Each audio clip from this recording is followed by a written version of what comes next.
Alright guys, welcome to the Raw review. Now I gotta say first up, this was a pretty decent Raw. I think it was expected really because of the crowd. You know what Raw is like the day after Raw, after WrestleMania. You know what it's like, you know what the crowd's like. Heading into this Raw, you knew the crowd reaction, the interaction was gonna really make an effect to the Raw, and it did. So we opened up the show with Daniel Bryan, comes out, gets a huge pop, an absolutely huge pop. You know, they're all going, yes, yes, yes. And also we had the interaction with the crowd saying, you deserve it. It was a nice moment for Daniel Bryan. Daniel Bryan, cuts the promo. Then you have Triple H who comes down ultimately, and he says that he's going to face Daniel Bryan later on for the championship. At first, when I saw this, I was like, I paid for this the other night, I don't want to see this free on TV. But we'll get to that because that didn't happen. But that was what I first thought in the instance of seeing it. Before I knew what was happening later on in the show, that's what I thought straight away. I was like, damn it, I just brought this. Anyway, after that we come to a 6-man tag match which featured John Cena's Sheamus, Big E versus the Wyatt family.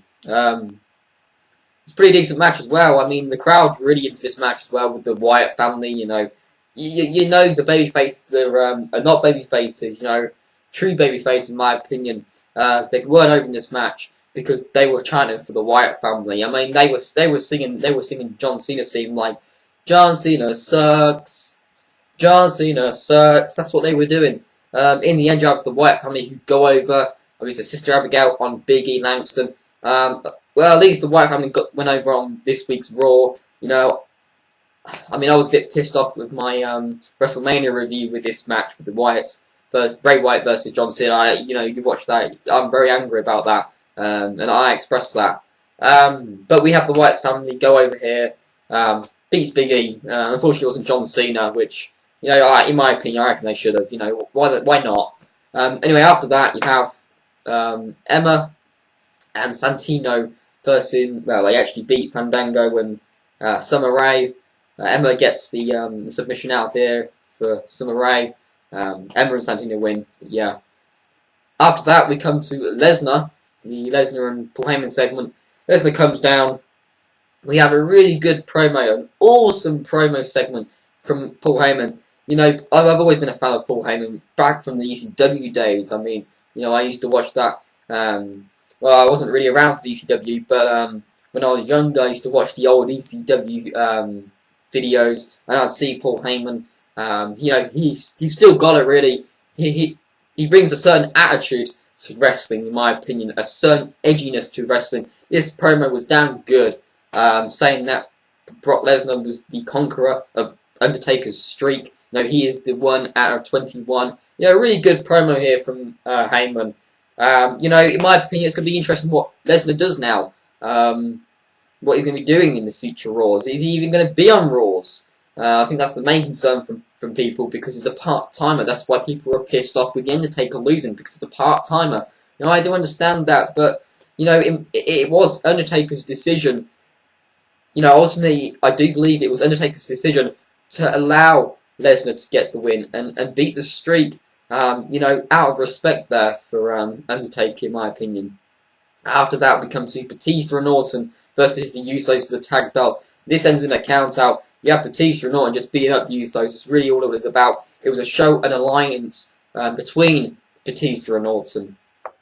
After that, we have the returning RVD versus Damien Sandow. RVD gets a nice pop here. I mean, he hasn't been in WWE for quite a few months now. It's his first time in the WWE this year. It's his first appearance this year. It's against Damien Sandow, and obviously RVD gets the win here. My only complaint really is Damien Sandow. I mean, I've been a fan of this guy for quite some time now, since his debut. And they just really dropped the ball on him since losing to John Cena. I still am annoyed about that. How John Cena completely buried him. I mean, it's just silly, really, in my opinion. It's a newer talent. And one of the themes for this show was definitely the newer talent getting the spotlight here. But with this one, you get the older guy getting the spotlight with this match. But, it's what it is, really. After that, we come to Rey Mysterio versus Wade Barrett. A bit of a random match here. But the fans are really into Wade Barrett here. I mean, I'm not really a fan of his bad news gimmick. I mean, I just think it sucks, to be honest. But you get Barrett who wins here. The crowd are really into Barrett. It was really interesting for that. You know what the fans are like on this show. But they're really into Wade Barrett. It surprised me, really. And after that, we come to a debut match for Alexander Rusev. He's against Zack Ryder. Rusev wins in a squash match. It's what it is. They're going to try and build this guy up, I believe. You know. And we'll see what they do with the Rusev character. Doesn't really interest me at the moment, but I mean, he didn't really interest me in NXT either. But he's a bigger guy. WWE like that, so we'll see what they can do with Rusev. After that, we have the Ultimate Warrior segment. He comes out, basically says the fans make these superstars legends. It was nice to see the Ultimate Warrior back with the ropes doing that, and he ends up putting the mask on. You know, normally it's a face paint, but he puts the mask on. He says it's not right, so he puts the mask on. Says. Cuts the promo. You know, it was nice to see Ultimate Warrior, in my opinion. I'd have loved to have seen him run down though. Yeah, it would have been really nice. But he does that to the ropes. I'll give this was a good segment in my opinion. A nice segment for the older fans who watched Ultimate Warrior back when they were kids. Definitely. Anyway, after that we have an AJD coming down saying that she was the winner of the match. It's all the women against her. And after that, you actually get the Paige from NXT. She comes down. She gets a big pop actually as well. She's actually from the UK, from where I live. Anyway, you end up having AJ Lee saying, well, Paige says congratulations, and AJ Lee ends up slapping her and you know, asking for a match and stuff for the Divas title. You end up having the match. AJ Lee just pretty much beating up Paige, and then Paige does a finisher on. Well, AJ Lee has to finish her. The Black Widow on Paige. She reverses it, does her finisher, and then actually is the new champion. Really surprising this was. It was a nice, I think it was a nice rub for the Divas division in my opinion, because Paige, she's a pretty decent wrestler. And also Emma, she's a decent wrestler as well. These two girls have come from NXT to the WWE. Paige and Emma had a really good match on NXT Arrival. If you haven't seen that, I'd watch it. Because you get to see Paige actually kick some ass, you get to see Emma kick some ass rather than with Santino, in my opinion. I think that's a bit silly. It really is silly. I think Emma should be spotlighted a bit better in a better role rather than a Santino, because it's just a joke, in my opinion. You know, it's a snake. It doesn't. It's not for me, really. Not for me. It's probably for the kids, but not for me. But Paige wins this. I mean, I do like Paige. You know, I'm starting to like her a bit more. I never really was a fan, to be honest. Even though she is from UK, I just think Emma's a bit better. That's just me. My only complaint, really, well, one of my complaints for Paige is her finisher. I think it's a bit lackluster. I think she needs a better finisher. It's just a bit. To me, it's not realistic. It doesn't. You know, I mean, I wouldn't stay on the 3 count for that. I don't think. It's not for me, that finisher. Anyway, after that, we come to the Hulk Hogan coming out. Cesaro comes out, congratulates Cesaro for the Battle Royale, winning that. Really good moment. I mean, this was one of my favourite moments for WrestleMania 30. You know, this was in the mid-card. You know, Cesaro, I really like Cesaro. Cesaro got a nice pop here. Cesaro fans were chanting Cesaro. And you have Seb Coulter in the ring with him as well. And then says that, you know, you're one of my guys. And then you have Cesaro saying, I'm not a Seb Coulter guy, I'm a Paul Heyman guy. And then Paul Heyman comes out, gets a ridiculous pop for this one, does one of the biggest pops of the night. So this means that Swagger is now aligned with Paul Heyman. My only complaint with this, my only worry, is that Cesaro is getting a babyface reaction, but he's now aligned with a heel manager. So it's gone from a heel manager to another heel manager of Paul Heyman. So I'm interested to see what they're going to do with this, because they are trying to make him a babyface, or even are they? You know, it looked like they were doing that for WrestleMania with the handshake with Big Show, and the crowd are loving Cesaro, really are. I mean, every crowd is. The Cesaro swing, everybody cheers for that. You end up having Paul Heyman saying he's the king of the swing. That trends on Twitter, apparently. Anyway, you have Swagger attacking Cesaro, destroys the trophy, a bit of disrespectful in my opinion. So adds heat to Swagger. And then you end up having Cesaro versus Swagger. and then Swagger gets counted out. I believe this is building up a match for Extreme Rules, perhaps. Be interesting this match, definitely, for Extreme Rules. Hopefully this is where Cesaro gets the bigger push. He's now a single guy getting this big push. You know, fuck Jack Swagger. He's a pile of shit, in my opinion.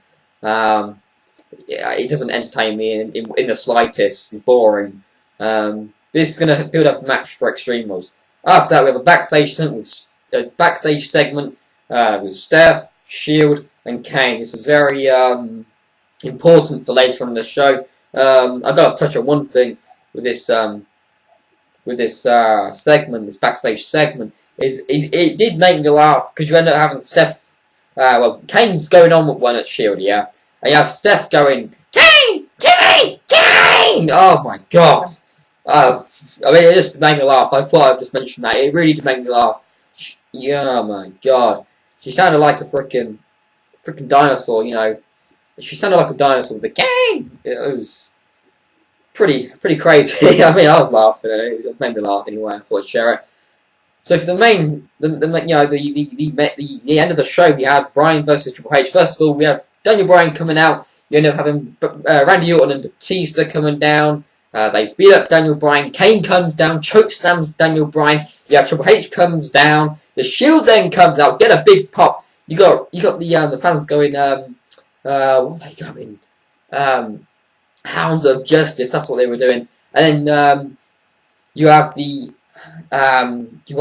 who's it? Batista and Orton on this, and Kane this side on the ropes, and the Shield on this side. It kind of reminded me of the Wyatts. It's kind of what they did here when you had the Wyatts and Shield face off. They did the same thing here, and then you end up having Triple H in the middle, and Roman Reigns spears Triple H. That got a real big pop, and then a fight outbreaks. You end up having Daniel Bryan get back in the fight, and I think this is teasing a 4-on-4 match for maybe Extreme Rules. You know, you'll have Kane, Randy Orton, Batista, Triple H versus the Shield and Daniel Bryan. I think that'll make for a very, very good, entertaining match.